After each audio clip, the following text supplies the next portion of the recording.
And we're so glad you're here. So come on in. Let's have a tour. This is the main entrance we now use for special occasions, like weddings and bigger holidays. Otherwise, you'll notice over there we have our lobby entrance that we normally use in pre-pandemic times.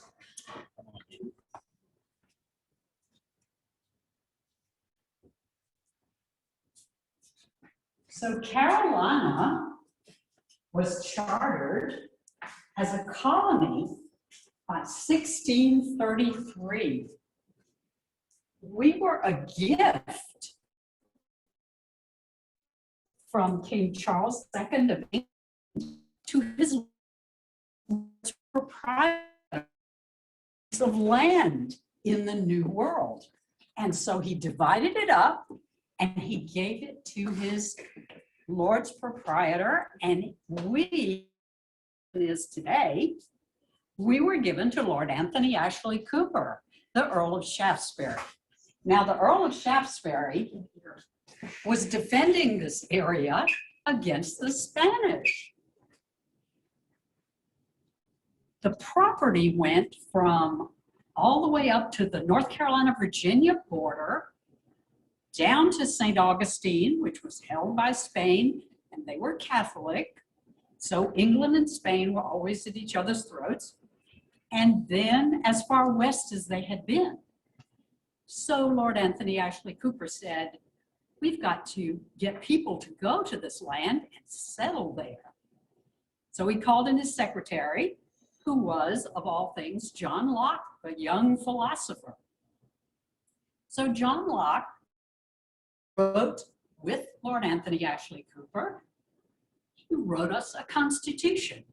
In the constitution, what he said was, quote, everybody is welcome. Jews, heathens, which we think may have been the Native Americans, we don't really know, and anybody who dissented from the Anglican Church. Well, that could have been the Quakers, it could have been the French Huguenots, but we were all invited. We'd never been invited anywhere. So by the end of the 1600s, the Jews were living in what is now Charleston, at that point, Charlestown. Come in and let me show you these wonderful murals. These murals tell the story of our history. This one is the founding of Elohim. By 1749, had been already chartered as a congregation, Kahal, Kadosh, Beth, Elohim, Holy Congregation, House of God. By 1794, we had gotten ourselves together enough to build our first sanctuary. This is what it looked like. There was no architecture for them to go with. This is what houses of worship looked like in the New World. So you see that we had a steeple, a 75-foot steeple, which showed that we were so much a part of every bit of the community. Now, we are the same Sephardic Jews who had left Spain in 1492. Now, when we left Spain, we either went this direction to Morocco, we went this direction to London, Amsterdam. Eventually, those Jews made their way to the Caribbean, and because of the trade routes, they made their way up to Charleston. Charleston was a major, major city. We were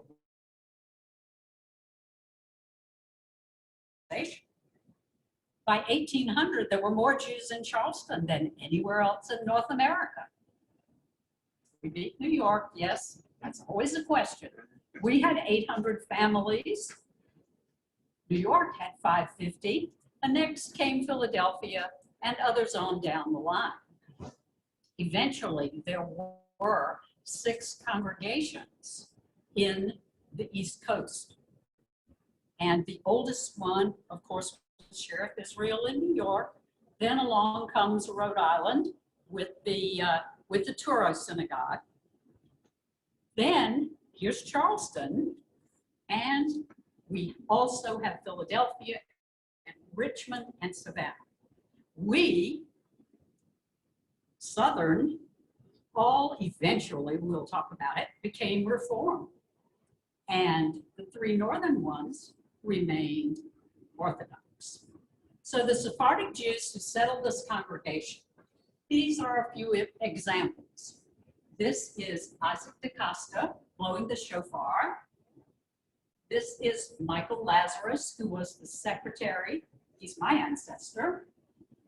This is Joseph Tobias. He was the first president. He's holding the Torah scrolls. And this was our first spiritual leader, Moses Cohen. Now, he was not an ordained rabbi. He was known as a learned Jew, and he led services for many years and is also the oldest identifiable grave in our historic Coving Street Cemetery. Over here you see this candelabra, which was the biblical symbol of Judaism. After the temple was destroyed in 70 AD in Jerusalem, the priests said, no longer will we have priests, no longer will we be happy and have music and dancing in our services. They took out the center candle, said we will always be in mourning until the temple is returned. To remind us, if I forget you, O Jerusalem, cut off my right hand. When we built our new building in 1840, we returned the center candle to our decor. And we think we were probably the very first Reformed congregation in this country to do that. Here you have South Carolina's seal. You have Israel had just become a state, so you have the star. And remember, we lost this big building to a fire. In 1838, Charleston had a huge fire. A quarter of the city burned, and we were in the burnt district. So we lost that building, and in 1840, our congregant, David Lopez, won the bid to build this beautiful Greek Revival building that you just walked in, and he built that building for $35,000. So we'll take a quick look over here. Jewish men have fought in every battle that this country has ever engaged in. So in the center of this mural, you will see Francis Salvador. He was our Paul Revere. He had left London and come to the New World. He was in the upcountry settling his estate, got very caught up in the American Revolution, and sadly, he died on the side of the road, having been ambushed by the British and their friends, the Cherokees. Next is Abraham Alexander holding the flag of the Colonies. He too fought in the Revolution, and we have lots of wonderful history about these two men. When the South fell, this depicted 180 Jewish men who had fought for the Confederacy from the Low Country. So even though we sometimes say that it looks like Judah P. Benjamin, he was the brains of the Confederacy and was very high up in the cabinet of Jefferson Davis. So he would not have been in a soldier's uniform. Head bowed, sword broken, so we know that the South fell. Over here you have World War I and II soldier, and here in the Hebrew, it translates, proclaim liberty throughout the land unto all the inhabitants thereof. Up in the top corner, take note, there are the Maccabees. So there's our Hanukkah story.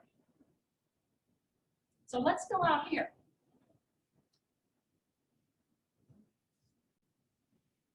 Now we're on our way to our sanctuary and other parts of KKBE.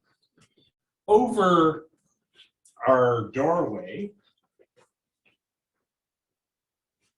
we've got 4 of the 8 cornerstones when they were doing some digging and reconstruction and building for the originals, and there's a much better depiction of them in our museum with the translation and also on our website. Let's go into the sanctuary.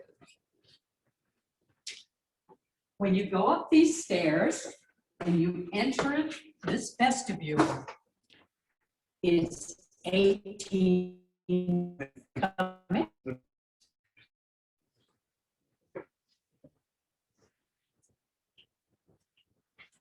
This is a new floor. It happened in the 1900s. 1912, I think, the Sisterhood gave this beautiful new floor. Come join us in our beautiful sanctuary.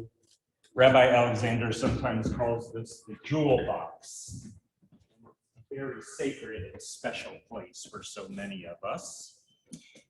The original wooden building that we referred to earlier that burnt down, this is what it looked like on this very same spot. And they were descendants of Sephardic Jews, so they had their bima in the center of the floor, and the men sat on the first floor facing the center where the services were led from.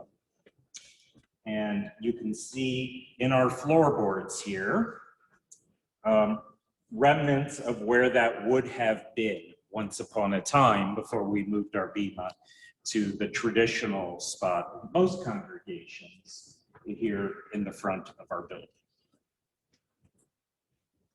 Our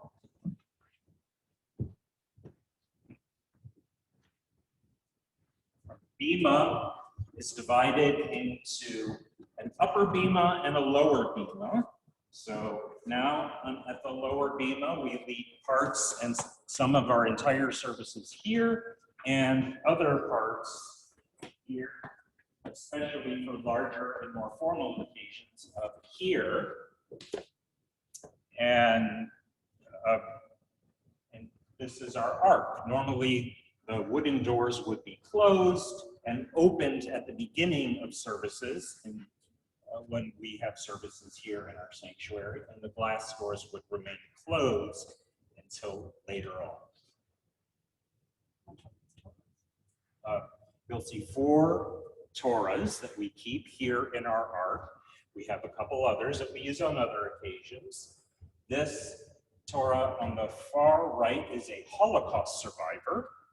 The one next to it was donated by our sisterhood and is the most beautiful and most readable of all of our Torahs. So it's used by our B'nai Mitzvah students. Also, you'll notice the contrasting colors, some dark spots and light spots. That's from the skin of the cow. And normally, the parchment is bleached completely white, but this one is a little unusual. Very readable, and the one we normally use. This next Torah was donated by a family, and the one on the far left here is a survivor from American Revolution times. And while it's very frail, it's still very sacred to us here at KKBE. The Ner Tamid, eternal light, was a gift of the women who predate our sisterhood.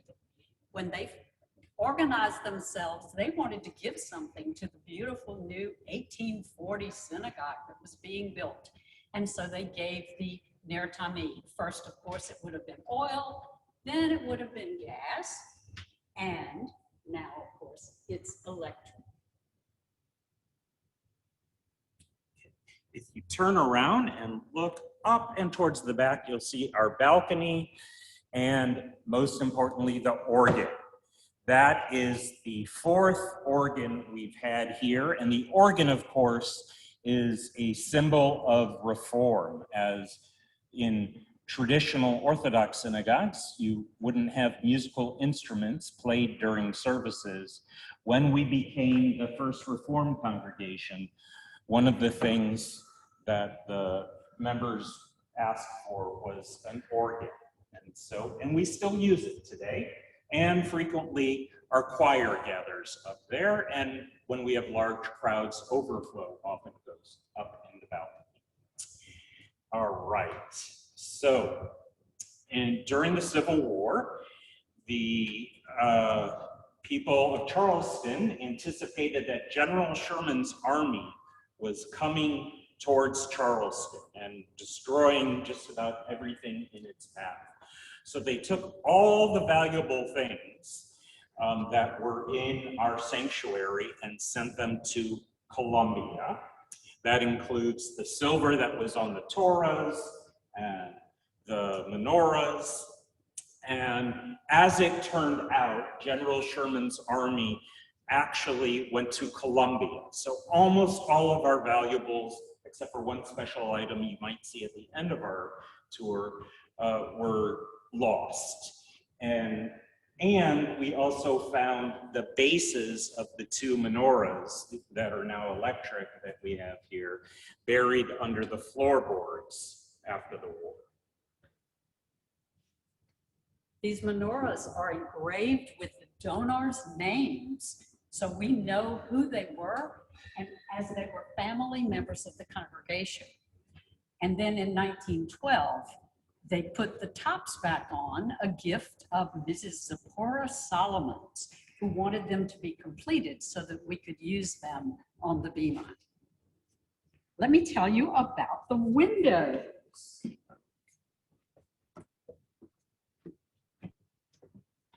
When the synagogue was built, the windows were clear glass. We did not have these stained glass windows. We had beautiful glazed glass windows. So almost any stained glass you see in Charleston is going to post-date an 1886 earthquake. It was a 7.2 and was very dramatic and did tremendous damage all over the city. We were very lucky here in that our windows were on back order. So the windows had not come. They had been designed when we had balconies down each side.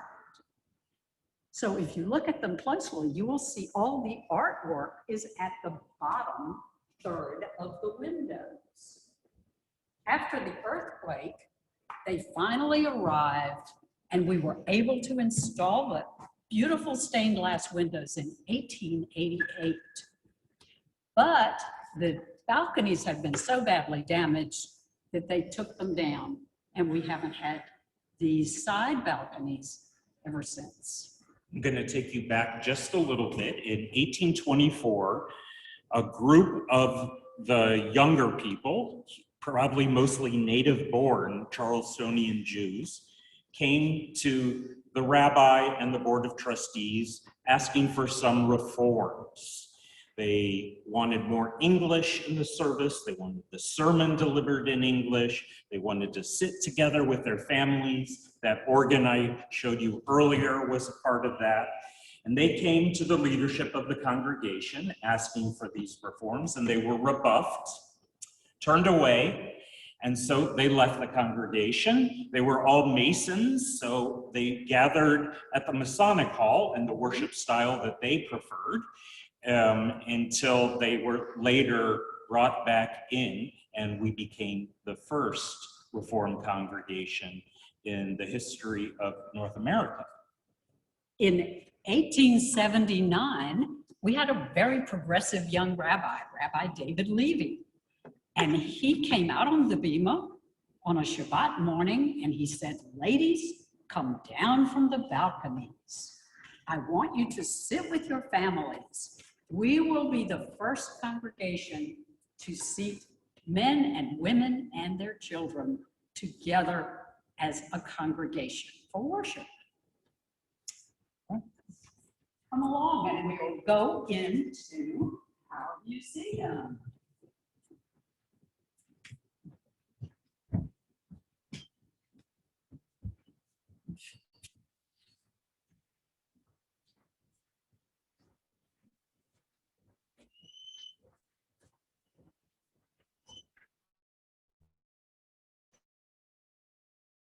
some years had a wonderful experience to create a traveling exhibit. Dr. Dale Rosengarten of Special Jewish Collections at the College created this traveling exhibit. She sent out a postcard to all the Jewish people in South Carolina, a call for candlesticks. And she said, you have not documented 300 years of Jewish history in the Carolinas. So we need to do that. And she did. She created a wonderful exhibit. This is the book that accompanied it.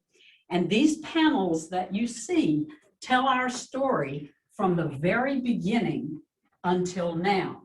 These panels would have introduced you to South Carolina's Jewish community as you went to a museum somewhere around the country. So this is a very important piece of documentation.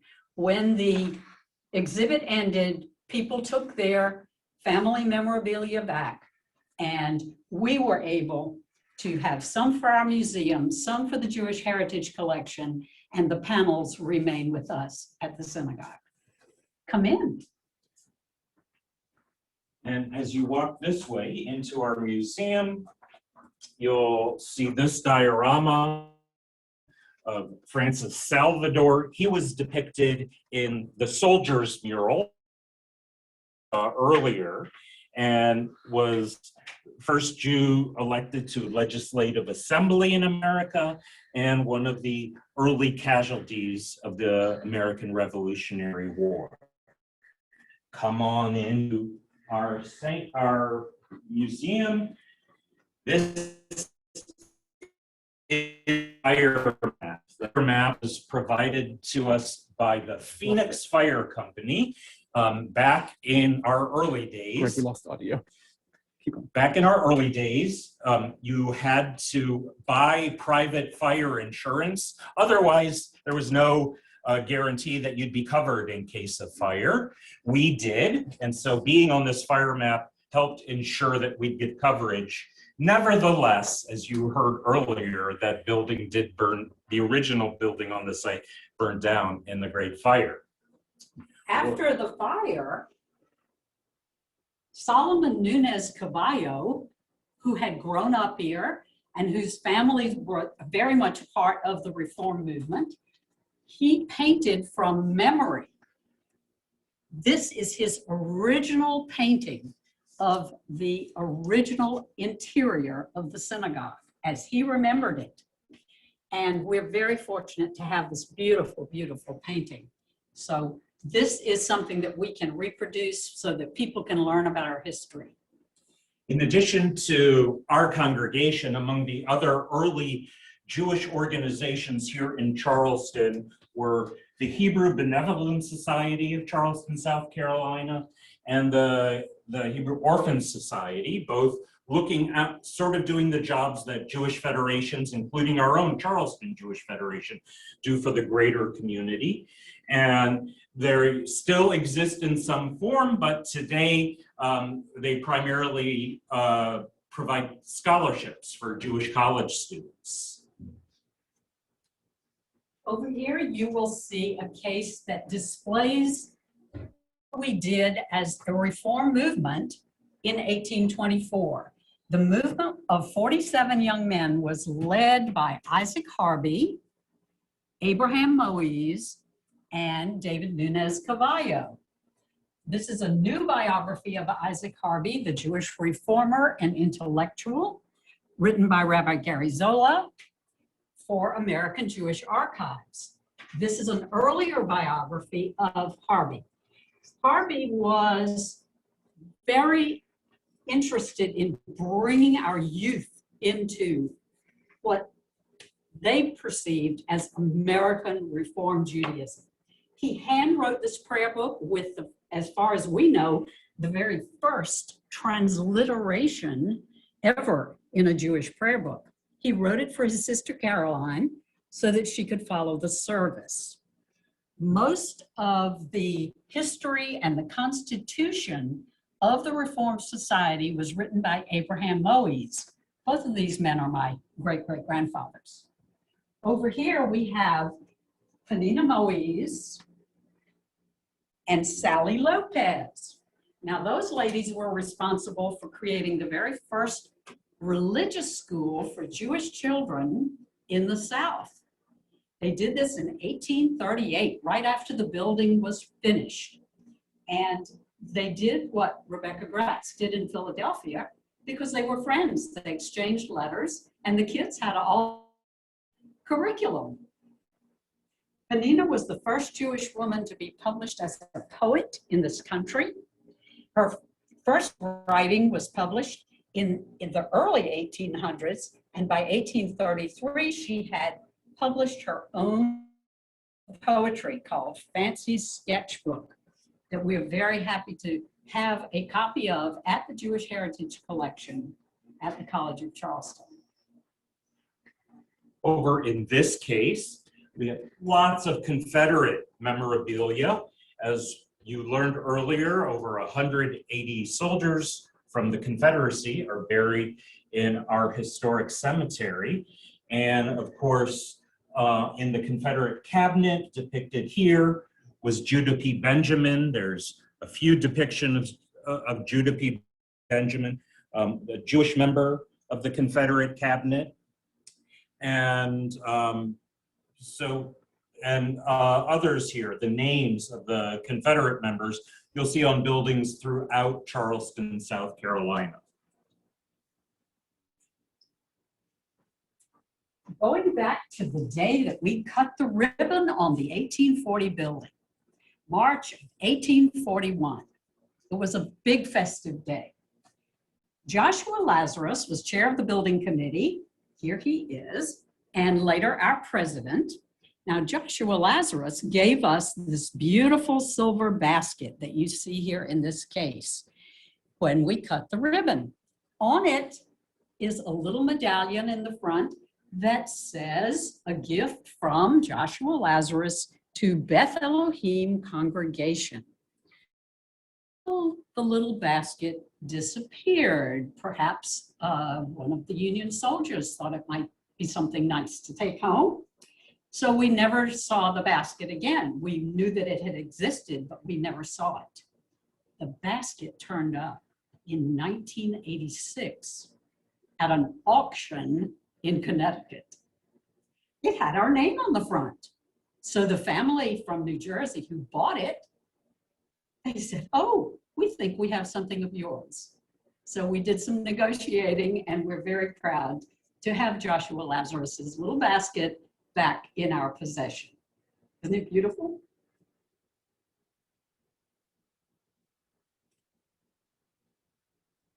The young Jewish communities of the early United States wrote a letter to George Washington, including the Jewish community of Charleston, as represented by KKBE. And he wrote back to us and to the other congregations that wrote together a letter. Our letter was to him to say we're so grateful to live in this special place where we can enjoy freedom of religion. And he wrote back saying how happy he was that the Jews were a proud part of American society, and so glad that we were here and bringing blessings upon the land. We're very proud of this. This is a copy, and copies are also available from our sisterhood and our gift shop. And I believe we're coming to the end of the official guided part of our tour. So once again, we want you to come back. There's so much to see in greater detail that we haven't even gotten to, not least of which our Holocaust Memorial outside, among other special places. We want you to, it's safe to bring your families and your friends and visit so we can give you a tour in person, and perhaps you can even worship with us. Thank you. We have tours every day except Shabbat. So when we're open, come back for a real tour and we get to meet you. That would be wonderful. Thank you so much for coming on our little travel tour with us today. Thank you so much. That was delightful. We have a bunch of questions that came in through the chat box. If if it's time for questions now. We would love to answer your questions. Great. Okay, so and if I forget your question, please just put it in the chat box again, but I did keep note. So we'll start from the beginning. You mentioned a fire. Were the Torah scrolls damaged or lost in that fire? Hi, everyone. This is Mark Swick. I'm our executive director. I'm going to be restating some of our questions for Rabbi Cantor and Anita. The first question relates to the fire and whether or not any of our Torah scrolls were damaged in the fire. Everything was burned. We have the unfortunate distinction of having lost all our ritual objects, not once, but twice. The first time was the fire. Yeah, and so those Torahs were replacements for those originals. And again, that silver basket that Anita showed you just moments ago, that's the one of very few, you can count them on one hand, valuable things that we have from our early days. Right. Do you know offhand the artist that made the murals, the name? The question is about the murals in the social hall and who created them. The murals were created by William Halsey, who was an artist of the day of great renown and has a building named for him, an art gallery named for him at the College of Charleston today. He was commissioned in 1950 to create our history on those two murals. His connection to the synagogue, his mother, Eleanor Loeb Halsey, was active in our congregation and also in the city of Charleston.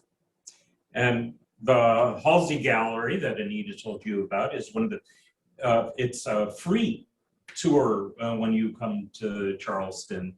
So you can, in addition to the beautiful murals we own, see more of his art when you walk around Charleston.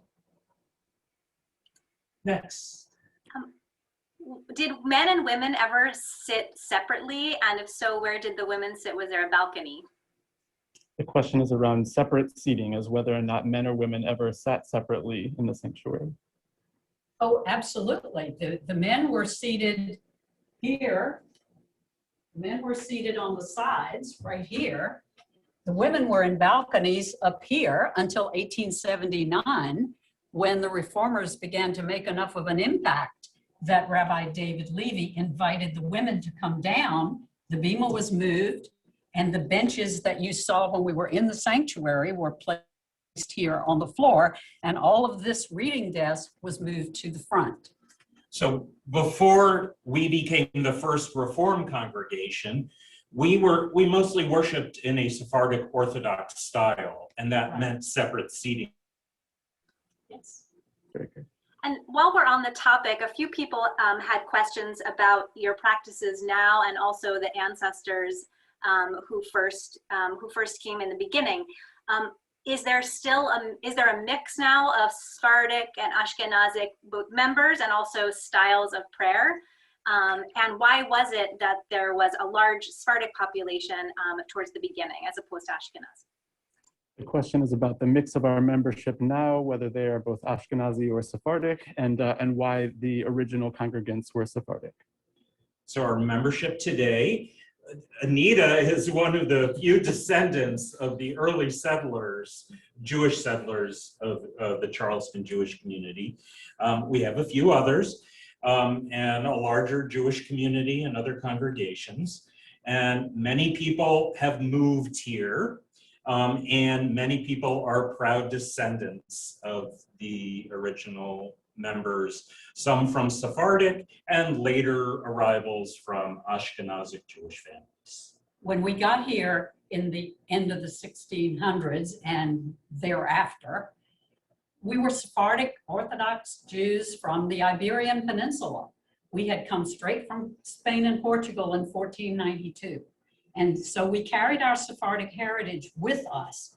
And as Rabbi says, we are now a great mix of everything. And there's still a group of Sephardic Jews in Charleston, and they meet occasionally. Most of them are from the Caribbean and have come to Charleston for business purposes many years ago. Someone asked about the architecture, that it seems to be based on Greek architecture, and what is the reason for this?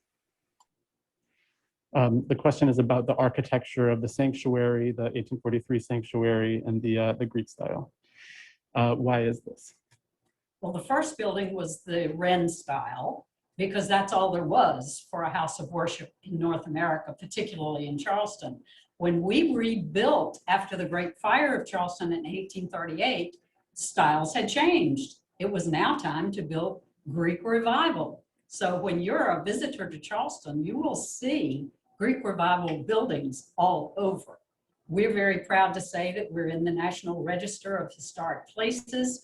Our building is a very famous building and was built in 1840 in the current style by our own congregant, David Lopez II. Now, just a little side note, we Sephardim name children after living relatives. Generally speaking, Ashkenazi Jews do not. So we have lots of juniors and seconds, and you will see that when you see our history. And when you come visit, you'll see as a part of that Greek revival, the ceiling, a beautiful feature of our sanctuary. And inside, it's a dome. You don't see the dome from the outside, but inside it's a beautiful, recently restored dome. What is the history of the Holocaust Torah that you mentioned, the one on the right? What's the history of our Holocaust Torah? We don't know. Yeah, I think We know very little. we know about very it. little about it. We know there is in London an organization in charge of Holocaust Torahs that are placed in the ownership temporarily, the long-term temporarily of congregations all over the world. We don't even know if ours is one of those, but we know it's a Holocaust survivor, and so we keep it as best we can. That's the Czech Memorial Scrolls in London, if anyone had wanted to check that out. How many members do you have? And how large is the building? I don't know if you have, in square feet, or someone was curious about the size. So I'll very happily take that question and turn the camera around just briefly. At the moment, we have about 450 member units. And the square footage of the building is, there's 3 buildings actually. We have our main sanctuary, a administrative wing, and a wing of classrooms and meeting spaces, a library. So I don't have the exact number offhand, but in the tens of thousands to be sure. And the next question is, were there contacts between you and the Reform communities in Germany and other places in Europe that were growing at the time? The question is whether or not KKBE had connections or contacts between ourselves and the growing congregations in Europe and Germany as they were growing. As far as we know, the answer is no. Our reformers did not travel to Europe to learn what was going on in Germany in that reform movement. We do know that the Salvador family, when they worshiped at Bevis Marks in London, did use their grandfather's name. His name was Jeshurun Rodriguez. So we do not have a lot of close contact with any of that history at this point. Could you speak to the politics of most of the members that from the time around the Civil War? I think someone had asked Democrat, Republican, and there's a whole conversation about, well, it didn't really exist as we know it. So I was wondering if you could speak to that. The question is around the politics of our members around the time of the Civil War, where they fell on those issues. We did what our neighbors did. Basically, we were totally integrated into the community. We worked at any profession we wanted, and we were socially accepted. So in order to keep the peace in your own world, we did what our neighbors did. We know that we had at least 180 young men who signed up to fight for the Confederacy.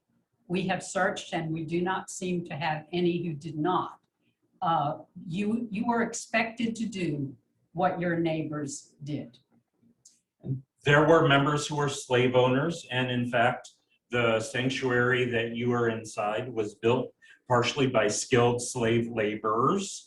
And if you look closer at the politics of American Jewish history, both in the North and the South, there were people who were sympathetic and not sympathetic on both sides to what was going on during the Civil War.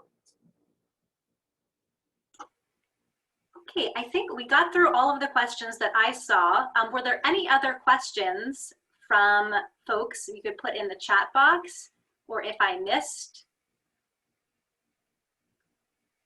And I do want to encourage everyone, once it's possible, to visit in person. I know I would like to. Michelle asks, was Ladino spoken by congregation members? Was Ladino spoken by congregation members? We think so, but we don't know a lot about it. Yes, it would have been their original language but it was lost. A lot of it was lost. Now our choir, every now and then we will sing one of the songs in Ladino, and it's a great learning experience for all of us. And the music led by our music director, Robin Schuler, is a wonderful feature, so that when you can join us, either online or when we're back in person, come enjoy the music of our choir, our music director, and our congregation. It's very special. Great. And along those lines, kind of a double question, is most of the ritual and liturgy in the Ashkenazic tradition now, and also is the organ played every week? The question is whether our liturgy and practice now is in the Ashkenazic tradition, and how often is our organ played? So we are part of the URJ, Union of Reform Judaism, and so most of the Hebrew and traditions are Ashkenazic, all the pronunciation is Sephardic style, but the traditions are more like what most Ashkenazic descended Jews here in America are familiar with. We use as a prayer book Mishkan Tefillah, which is it's actually the newest Siddur of the Reform movement. And it is a mixture of pronunciations, is it not? Well, the Hebrews has a Sephardic pronunciation, mostly. There's Ladino, one or two Ladino songs in there. And let's see, I forgot where I was going with all of that, but the music is wonderful. Let's take another question. And just to clarify, I think this is the case, but your services are online and available to anyone who wants to watch? The question is whether our services are online and available to anyone who would like to watch. Right, so our services are almost entirely online since the pandemic started, and we shut down almost completely to the public. We're working on what reopening will look like and excited that it's within our sights. But most of our services are done by Zoom and sometimes pre-recorded. And you can go to kkbe.org and get information about how to join any of our Shabbat and holiday services and other special adult gatherings and other things that even though our building's shut, we have been fully operating, serving our members throughout the greater Charleston area. And I will just pop in to say that a major part of the renovation of our sanctuary was involving technological upgrades. When our sanctuary is reopened to congregants again, we hope this summer, we do look forward to live streaming directly from the sanctuary, and that will be available to the public from our website, kkbe.org. Great. Did the community experience anti-Semitism both then, throughout history, or of late? Has the community experienced anti-Semitism, either historically or of late? Not in my personal experience, I'm happy to say. We had, from the very beginning, social acceptance in Charleston when we were a colony, right up through today. Now, there may be people with other viewpoints, but in my case, no. And I work a lot with our youth, and they sometimes experience it in schools. They bring it to us, and even on one or two occasions, we reach out to the schools where we hear of really mostly much smaller incidents, and try to help bring some understanding and education about the Jewish community and our neighbors to the teachers, the faculty, and the young students. One of the things that our docents are able to do through the tour guiding is to bring student groups in. We bring in students from all the different schools, from different states they even come. So we do try to reach out and smooth over any issues that may occur. Of course, we are in a largely Southern evangelical Christian community, and so we do our best to reach out to them and be good neighbors, help them learn about us and us learn about them. We're good neighbors. Was there a backlash from Orthodox communities or people when the Reform movement began? What was the response from Orthodox communities when the Reform movement began? Well, originally they were horrified. Well, and when we began, remember, we were the first Reform community. So there wasn't movements, Orthodox, Reform, and Conservative, till we started it here. So they split. They split. The Reformed Israelite Society was formed. They were Masons. They worshiped elsewhere, until their numbers grew so big that they could come back to the leadership and the board here and actually come back as members and implement some of those reforms here. So there was a split in the community, and today many of our members belong to an Orthodox, sometimes an Orthodox and a conservative or conservative synagogue. There are people in the Charleston Jewish community who belong to all the synagogues and some other Jewish organizations here in the Charleston Jewish community. And are there any artifacts from Shereth Israel congregation from the time of the split? Are there any artifacts from Shereth Israel at the time of the split? If there are any, when Shereth Israel split away, if there are any, they would be at BSBI, Bris Shalom Beth Israel. We have 4 organized congregations here. The most traditional is BSBI, which was an outgrowth of Shereth Israel, which split from us when they didn't approve of our reforms. We have a conservative, which is right down the middle and was formed by people from BSBI and people from KKBE. We have a modern Orthodox, Dor Tikva, which meets in the suburbs. And as far as any artifacts, we'll have to go over there and ask. In other metropolitan Jewish communities, I can say ours is one of the closest. We collaborate much more than we compete. There's a good relationship among all the clergy in the community, and we're here for each other when we need each other. Another question, maybe the basic question, what was the interest in starting in making the congregation reform? Did it have to do with Jewish education or something else? What was the interest of the original reformers? Was it about Jewish education or something else? What were their motives in reforming? So the original reformers saw what was going on in their neighbors, mostly Christian houses of worship, and they saw that men and women and families could sit together. They wanted that. They wanted English in the service, which was originally entirely mostly in Hebrew, possibly some Ladino. And they want especially the sermon, and they wanted it maybe a little shorter as well. And of course, the organ. So musical instruments were a radical change. They were a very egalitarian group of young men. They created a burial prayer for women. They created a naming ceremony for baby girls. They created a part for the bride in the wedding ceremony. So they were very forward thinking and very enlightened for their day. And so traditional synagogues didn't have any English in the service. And so the writings of Penina Moise and others that were turned into hymns that were sung in our congregation were radical at the time. We take them for granted today.